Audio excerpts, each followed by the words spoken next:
Aram crouched, slipped a small red collar around Lucky's neck, and whispered, "Come on, Lucky.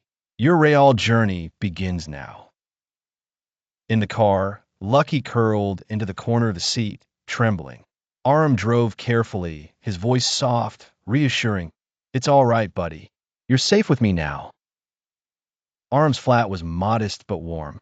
When he opened the door, Lucky froze, sniffing the threshold nervously before padding inside.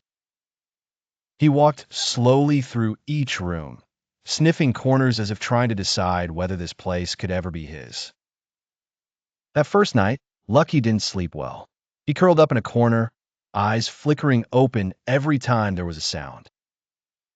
Aram laid a blanket near his bed for him, but Lucky kept shifting, pacing, unsettled. The next day, when Aram went to work, Lucky panicked.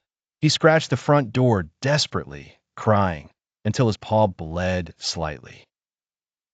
When Aram returned and saw the marks and the blood, his heart sank. But he didn't scold. Instead, he knelt down, gently cradled Lucky's head, and whispered, "It's okay. You don't have to be afraid anymore. I'm here now." Slowly, things began to change. Every evening, Aram took Lucky on walks. At first, Lucky was terrified of the noise of traffic, flinching at every horn. But day by day, step by step, he grew braver. One evening in the park, a little girl toddled up and asked if she could pet him. Lucky froze, ears back.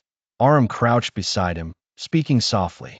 The girl reached out, and to everyone's surprise, Lucky wagged his tail, just a small wag, and licked her hand. At home, the changes continued.